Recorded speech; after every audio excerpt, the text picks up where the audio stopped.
La trascendencia de la juventud y su rol en el país. Tendencia de la juventud y su rol en el país. Ser joven es enfrentar los desafíos y crear o recrear un espacio para el desarrollo pleno y el futuro, convertir los problemas en oportunidades, en soluciones, ser el motor de las sociedades. Los desafíos globales como la pandemia del coronavirus o el cambio climático junto con los problemas locales tendrán su reflejo en el futuro. Los jóvenes no son solo el futuro del país, sino más bien son el presente.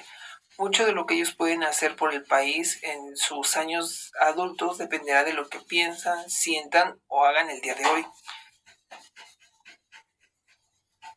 Comenzando con los patrones clásicos de incorporación de los jóvenes a la sociedad han cambiado de forma sustancial en los últimos tiempos, ya que tradicionalmente el acceso al mundo adulto representaba la emancipación, la seguridad y la estabilidad social, así como el primer paso para ir consiguiendo una mayor calidad de vida. Este acceso se hacía a través de la independencia económica que del trabajo, elemento que aseguraba los mínimos para hacer una vida independiente y autónoma. Sin embargo, actualmente es muy difícil que alguien desee hacer algo por su comunidad o por su país si no conoce mucho del mismo, si no siente que pertenece a ese grupo. Los jóvenes, a su vez, representan un recurso humano importante dentro de la sociedad, ya que actúan como agentes de cambio, desarrollo económico y progreso. Para ello, la Asamblea General de las Naciones Unidas declaró el 12 de agosto el Día Internacional de la Juventud, a través del cual se evidencia la necesidad de formular medidas y políticas que los amparen y aborden las problemáticas que enfrentan. Educación, salud, empleo, pobreza, delincuencia, participación, recreación, entre otras, son las prioridades que estableció la Asamblea General en la ONU para tomar acciones que mejoren la situación de los jóvenes a nivel mundial. Conflicto político, económico y sociales alrededor del mundo hace que los jóvenes estén permanentemente expuestos a cambios de violencia y peligro. Pero, sin embargo, diferentes jóvenes se unen a diferentes actividades cotidianas para poder mejorar su ambiente diario en casa, escuela o barrio. Es muy importante que los jóvenes estén conscientes de las consecuencias que pueden enfrentar. Grupos etarios.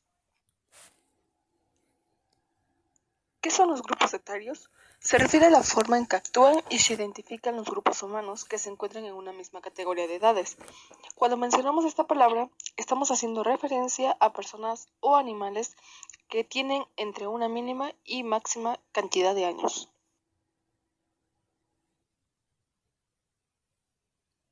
Estos grupos se pueden clasificar de la siguiente manera. Como primero tenemos niños y niñas de 0 a 5 años, que estos se mantienen en el núcleo familiar. Como segundo, grupo escolar de 5 a 12, que asisten a la escuela, pero por situaciones económicas la mayoría deja de estudiar. Como tercero tenemos grupo colegial, que es de 13 a 20 años, que se construye la conducta social futura. Esto quiere decir que conforme va pasando el tiempo, ellos se van dando cuenta de las consecuencias que pueden causar sus actos, y es por eso que mejor pues se toman a la tarea de ya centrarse en lo que quieren. Como cuarto, grupo adulto de 20 a 65 años, que se diferencian de los demás por sus deseos y expectativas sociales, económicas y profesionales. Y por último tenemos los mayores de 65 años, que promueven el desarrollo de las actividades.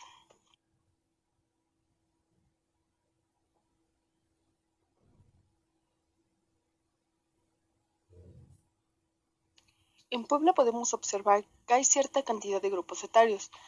Tenemos 1.418.411 personas que están en el rango de 0 a 11 años, 123.793 corresponden a los 12, 606.131 personas pertenecen entre los 13 y 17 años, 1.338.504 de 18 a 29, 2.345.349 son habitantes de 30 a 59 años. Y por último, 745.419 tienen 60 años y más. Dichos grupos son muy importantes en el marketing, ya que los intereses de los consumidores suelen ser similares según su edad, aunque de vez en cuando hay excepciones. La clasificación por sectores etarios es la más incluyente, ya que todos nacemos, crecemos y envejecemos de manera similar. ¿Cómo ha evolucionado en México la población? La población es de 126.014.024 habitantes. La mayor entre los países es de habla hispana y la segunda de iberoamericana. A lo largo del siglo XX, la población mexicana pasó de 13.6 a 129.5 millones de habitantes, al crecer a tasas en torno al 3% anual entre 1940 y 1990. Actividades económicas. ¿Qué es? En cualquier actividad relacionada con la producción, el intercambio y el consumo de bienes o servicios, incluso información, son partes importantes de la identidad de una población y contribuye fuertemente a la economía de ella. En esto vamos a hablar de la economía en Puebla. Actividades económicas en Puebla. Entre las principales actividades productivas que se desempeñan en el estado se encuentran los servicios inmobiliarios y el alquiler de bienes muebles e intangibles, el comercio de bienes y servicios, la fabricación de maquinarias y equipo, la construcción y el transporte, correos y almacenamiento. Las industrias estratégicas más importantes del estado son las automotriz, autopartes, metalmecánica, química, plásticos, textiles y confección, muebles, agroindustrial, alimentos frescos y procesados, turismo, artículos de decoración, mármol, minería, servicios médicos y la tecnología de la información, TI. Puebla es el segundo productor automotriz en México, solo después de Aguascalientes. En el rumbo e infraestructura en el estado cuenta con 18 parques industriales y tecnológicos, debido a su ubicación, su infraestructura y una completa red de comunicación. 10.242 kilómetros de carreteras y un aeropuerto internacional. Puebla se ha convertido en una importante zona de convergencia para la actividad económica de la región centro y sur del país. Aquí tenemos una gráfica del sector de las actividades económicas, su porcentaje de importancia BIP estatal, año 2016. Es la que está más cerca de este año, pues la única que se ha hecho pues antes de la pandemia. Actividades primarias que sea un 4.1, actividades secundarias 35.2, actividades terciarias 60.8, un total de 100.1. Observa la gráfica con parte del porcentaje y la porción al PIB estado por sector económico. El mayor es de 60.8, que es la actividad terciaria. Segundo lugar, actividades secundarias con 35.2 y las actividades primarias con 4.1%. El primer trimestre del 2020, Puebla alcanzó una caída histórica del menos 5.8% en su actividad económica, el más bajo desde el 2015, reporta el INEGI. De acuerdo con el indicador trimestral de la actividad económica estatal ITAEE, en el último trimestre del 2019 el descenso era del menos 4.2%. La mayor baja se centraba en las actividades secundarias o industriales, donde en Puebla alcanzó el menos 11.2%. Y de menos 11.1% se separa la minería y el sector petrolero.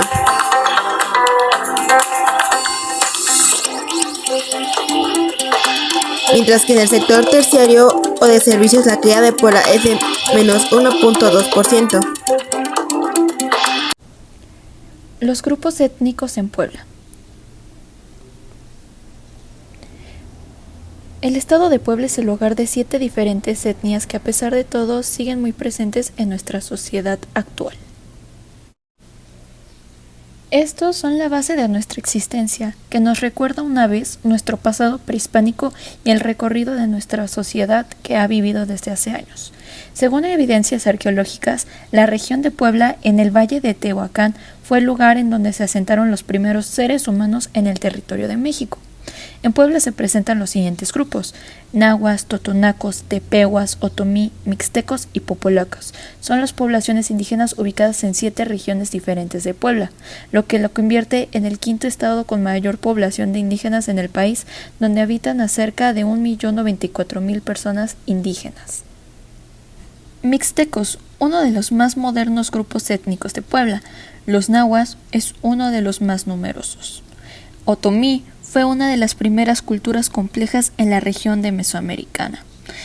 Popolaca es una palabra náhuatl que hace referencia a un sonido burbujeante.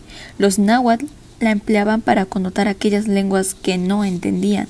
Los tepehuas, en el estado de Puebla particularmente, las lenguas tepehuas se hablan en los municipios. Estas también se hablan en los estados mexicanos de Veracruz e Hidalgo. Los totonacas se encuentran ubicados en la Sierra Norte del estado de Puebla, además de Veracruz. Estas fueron las estadísticas de un cuestionario hecho a 12 jóvenes respecto a los grupos étnicos en Puebla. ¿Perteneces a algún grupo étnico? Las 12 jóvenes afirmaron que no. ¿Reconoces algún grupo étnico en Puebla? Y el más reconocido fue los nahuas por un 67.7%. La tercera gráfica corresponde a las respuestas de la siguiente pregunta. ¿Te llama la atención saber más respecto sobre los grupos étnicos que hay en Puebla? El 75% dijo que sí, mientras que el otro 25% no. ¿Por qué los grupos étnicos están desapareciendo?